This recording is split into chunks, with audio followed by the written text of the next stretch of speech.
Breaking news, ইউক্রেনকে গোপনে অস্ত্র দিচ্ছে ক্ষমতাধর দেশগুলো। ইউক্রেনের হামলায় এখন পর্যন্ত 1500 রুশ সেনা নিহত। রাশিয়া ইউক্রেন যুদ্ধের ইতি টানতে ভারত সবচেয়ে গুরুত্বপূর্ণ অবস্থান পালন করতে পারে, জানালেন আল জাজিরা। সফল বিশ্বকাপ আয়োজনকে কাতারকে ধন্যবাদ জানালো ইরানের প্রেসিডেন্ট ইব্রাহিম রাইসি।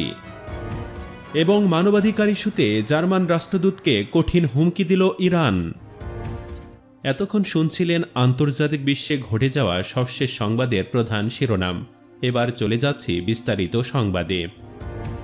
খবরের শুরুতে রাশিয়া ইউক্রেন যুদ্ধ প্রসঙ্গ।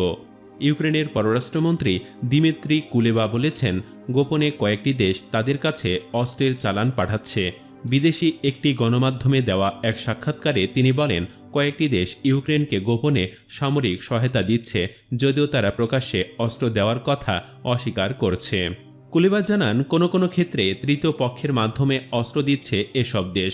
ফ্রান্সের একটি পত্রিকাকে এক সাক্ষাৎকারে কুলেবা এসব কথা বলেন। তিনি বলেন, এ তৃতীয় পক্ষের বেশিরভাগ দেশ প্রকাশ্যে বলছে যে তারা ইউক্রেনকে অস্ত্র দিচ্ছে না, কিন্তু সবই ঘটছে পর্দার আড়ালে। তবে কারা গোপনে এবং তৃতীয় পক্ষ হয়ে ইউক্রেনকে অস্ত্র সরবরাহ করছে তাদের নাম বলেননি কুলেবা। মার্কিন নেতৃত্বাধীন ন্যাটো সামরিক জোটের বেশিরভাগ দেশ ইউক্রেনকে সামরিক সহায়তা দিতে গিয়ে নিজেরাই এখন অস্ত্র স্বল্পতার মুখে পড়েছে বলে খবর বের হয়েছে। এর মধ্যেই ইউক্রেনের পররাষ্ট্রমন্ত্রী এসব তথ্য জানালেন। অপরদিকে 9 মাস ধরে চলা ইউক্রেনে রাশিয়ার সামরিক অভিযানকালে 1,500-এর বেশি রুশ সেনা কর্মকর্তা নিহত হয়েছেন। এর মধ্যে 160 জন জেনারেল ও কর্নেল পদবীর সামরিক কর্মকর্তা রয়েছেন। ব্রিটিশ সংবাদ মাধ্যম ইন্ডিপেন্ডেন্টের এক প্রতিবেদনে এ তথ্য জানানো হয়েছে। কিল্ড ইন ইউক্রেন নামের টুইটার হ্যান্ডেলের হিসাবের বরাতে সংবাদ মাধ্যমটির প্রতিবেদনে বলা হয়, 9 মাস ধরে ইউক্রেন রাশিয়ার মধ্যে চলা যুদ্ধে 1,500-এর বেশি রুশ সেনা কর্মকর্তা নিহত হন। প্রতিবেদন অনুযায়ী যুদ্ধে ইউক্রেনের সেনাবাহিনীর হাতে রুশ সেনারা বেশ মারাত্মকভাবে পরাজিত হচ্ছেন। ইউক্রেনীয় বাহিনীর হামলায় এখন পর্যন্ত রুশ বাহিনীর 160 জন জেনারেল ও কর্নেল পদবীর অফিসার নিহত হন। নভেম্বরের শুরুতে মার্কিন যুক্তরাষ্ট্রের জেনারেল মার্ক মিলে জানান, ইউক্রেন যুদ্ধ করতে গিয়ে 1 লাখ সেনা নিহত বা আহত হয়েছেন। কিয়েভ বাহিনীর ক্ষেত্রে একই সংখ্যা হবে। তিনি আরও বলেছিলেন, যুদ্ধ সমাপ্তির জন্য এখনও আলোচনার সুযোগ রয়েছে, কারণ ইউক্রেন বা রাশিয়ার পক্ষে সামরিক বিজয় অর্জন সম্ভব নয়। আসলে সামরিক বিজয় হচ্ছে সবার সম্মতিক্রমের স্বীকৃত বিজয়, যা ইউক্রেন বা রাশিয়ার পক্ষে অর্জন সম্ভব নয়। তাই অন্য উপায়ে তাদের যুদ্ধের সমাপ্তি টানতে হবে। মার্ক মিলে বলেছিলেন, এখনও একটি সুযোগ রয়েছে যেখানে আলোচনার দরজা খোলা আছে। এদিকে সম্প্রতি ইউক্রেনের প্রেসিডেন্ট ভলোদিমির জেলেনস্কি দেশটির নাগরিকদের সতর্ক করে বলেছেন, ক্ষেপণাস্ত্র শেষ না হওয়া পর্যন্ত রাশিয়া ইউক্রেনের অবকাঠামোর ওপর হামলা চালানো বন্ধ করবে না বলে ধারণা করছি। তাই আরেকটি ঠান্ডা এবং অন্ধকার সপ্তাহ আসছে। এবার আসি রাশিয়া ইউক্রেন যুদ্ধে ভারতের অবস্থান সম্পর্কে। ইউক্রেন রাশিয়া যুদ্ধ বন্ধে বড় দেশগুলোর ভূমিকা বরাবরই আলোচনায় এসেছে, বিশেষ করে ভারত ও চীনের।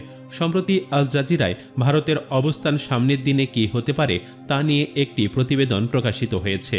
আল জাজিরার বিশ্লেষণে বলা হচ্ছে, ইউক্রেন রাশিয়ার যুদ্ধ নিয়ে ভারতের ভারসাম্য বজায় রাখা দিন দিন কঠিন হয়ে উঠছে। তবে নয়াদিল্লির অনন্য অবস্থানে রাশিয়া ও পশ্চিমাদের বন্ধু হিসাবে একটি গুরুত্বপূর্ণ মধ্যস্থতাকারী দেশ হিসাবে আবির্ভূত হতে পারে ভারত। গত 24 ফেব্রুয়ারি যখন যুদ্ধ শুরু হয়, তখন দিল্লি ইউক্রেনে মানবিক সহায়তার হাত বাড়াতে দেরি করেনি, কিন্তু পরবর্তীতে ভারত জাতিসংঘে মস্কোর কর্মকাণ্ডের নিন্দা জানানো থেকে বিরত থেকেছে। নয়াদিল্লির অবজারভার রিসার্চ ফাউন্ডেশনের ফেলো বিবেক মিশ্রা আল জাজিরাকে বলেন, ভারতের অবস্থান একটি পরিবর্তনের মধ্যে রয়েছে। তিনি আরও বলেন, গত 10 মাসে আমরা যুদ্ধে ভারতের মধ্যস্থতার বর্ণচ্ছটা দেখেছি। নয়াদিল্লি পরোক্ষভাবে মস্কোকে বলেছিল, যুদ্ধ শেষ করার সময় এসেছে বলে এটি আরও স্পষ্ট হয়ে ওঠে। আগামী বছর থেকে ভারত G20-এর নেতৃত্ব দেওয়ার অর্থ যুদ্ধ সমাপ্তিতে মধ্যস্থতা করার ক্ষেত্রে নয়াদিল্লির ভূমিকা আরও বেশি প্রাধান্য পাবে। এটি ভারতের নেতৃত্বের লক্ষণও ধরে নেওয়া যায়। আগামী 1 ডিসেম্বর থেকে 2023 সালে নভেম্বর পর্যন্ত G20-এর সভাপতির দায়িত্ব নিতে যাচ্ছে ভারত। বিশ্বমঞ্চে দক্ষিণ এশিয়ার বৃহত্তম দেশটি কেন্দ্রীয় ভূমিকা পালন করবে। তবে ভারতের ক্রমবর্ধমান অবস্থান কি রাশিয়ার সঙ্গে চলমান বাণিজ্যকে প্রভাবিত করবে তা নিয়ে চলছে আলোচনা। ভ্লাদিমির পুতিন যুদ্ধ সম্পর্কে ভারতের সাম্প্রতিক উদ্বেগের কথা স্বীকার করেন এবং উজবেকিস্তান বৈঠকে মোদিকে আশ্বস্ত করেন মস্কো যত তাড়াতাড়ি সম্ভব যুদ্ধ বন্ধ করার জন্য সবকিছু করবে, যদিও তিনি সংঘাত দীর্ঘায়িত হওয়ার জন্য ইউক্রেনকেই দায়ী করেন। তবে পশ্চিমাদের নিষেধাজ্ঞার কারণে পুতিন বাণিজ্য সম্পর্ক জোরদার করে ভারতের সঙ্গে আরও ঘনিষ্ঠ সম্পর্ক তৈরি করতে আগ্রহী। রুশ প্রেসিডেন্ট পুতিন নরেন্দ্র মোদীকে বলেন, আমাদের বাণিজ্য বাড়ছে। ভারতীয় বাজারে রাশিয়ার সারের অতিরিক্ত সরবরাহের জন্য ধন্যবাদ জানান পুতিন। স্নায়ুযুদ্ধের পর থেকে ভারত ও রাশিয়ার মধ্যে একটি বিশেষ সম্পর্ক আছে। ভূ রাজনৈতিক বিশ্লেষকদের কেউ কেউ বলছেন, ইউক্রেন যুদ্ধ বিশ্বমঞ্চে ভারতের প্রাধান্য বাড়াতে ভূমিকা রেখেছে। পশ্চিমা ও রাশিয়ার মিত্র হিসাবে নয়াদিল্লির অনন্য অবস্থানের কারণে ইউক্রেন যুদ্ধ ভারতকে স্পটলাইটে নিয়ে এসেছে। মিশ্রা আরও বলেন, যদিও ইউক্রেন রাশিয়ার যুদ্ধবন্ধের এখনও লক্ষণ নেই, তবে শান্তিপূর্ণ উপসংহারে পৌঁছার জন্য আলোচনা বেড়েছে। সামগ্রিকভাবে ভারত দুই পক্ষের মধ্যে সেতু হয়ে থাকবে, তবে যুদ্ধের অবসান ঘটাতেও একটি ভালো অবস্থানে থাকবে। চলে যাচ্ছি ফুটবল বিশ্বকাপ প্রসঙ্গে। সফলভাবে বিশ্বকাপ ফুটবলের আয়োজন করায় কাতারের আমির শেখ তামিম বিন হামাদ আল থানিকে ধন্যবাদ জানিয়েছেন ইরানের প্রেসিডেন্ট ইব্রাহিম রাইসি। এই দুই নেতার মধ্যে ফোনালাপ হয়েছে। এ সময় তারা দ্বিপক্ষীয় সম্পর্ক ও সহযোগিতা বিস্তার সহ বিভিন্ন বিষয়ে তারা মত বিনিময় করেন। ইরানি প্রেসিডেন্ট ইব্রাহিম রাইসি কাতারের আমির শেখ তামিম বিন হামাদ আল থানিকে বলেছেন, বিশ্বকাপ ফুটবলের আয়োজন করে কাতার মুসলিম দেশগুলোর সম্মান ও মর্যাদা বাড়িয়ে দিয়েছে। শেষ করছি জার্মানির খবর দিয়ে। তেহরানে নিযুক্ত জার্মান রাষ্ট্রদূতকে তলব করা হয়েছে। ইরানের সাম্প্রতিক ঘটনাবলী নিয়ে জাতিসংঘের মানবাধিকার কাউন্সিলের বিশেষ সভা করার জন্য জার্মান সরকারের উদ্যোগের পর রাষ্ট্রদূতকে তলব করে তেহরান। ইরনা জানিয়েছে, মানবাধিকার পরিষদের বিশেষ প্রস্তাব পাশের ঘটনাকে একটি ভুল ও রাজনৈতিক উদ্দেশ্যমূলক পদক্ষেপ বলে প্রত্যাখ্যান করেছে ইরান। ইরানের পররাষ্ট্র মন্ত্রণালয়ের মুখপাত্র নাসের কানাকিসাকি সোমবার জার্মান রাষ্ট্রদূতকে জানিয়ে দিয়েছেন, রাজনৈতিক উদ্দেশ্য প্রণোদিত ওই ফ্যাক্ট ফাইন্ডিং কমিটিকে সহযোগিতা করবে না ইরান। ইরানের ওপর যুক্তরাষ্ট্রের একপেশে নিষেধাজ্ঞার প্রতি যেসব ইউক্রেনীয়দের সমর্থন দিয়ে ইরানি জনগণের অধিকার লঙ্ঘন করেছে, তারা মানবাধিকার লঙ্ঘনের দাবি তোলার অধিকার রাখে না বলে জার্মান রাষ্ট্রদূতকে জানিয়ে দেওয়া হয়েছে।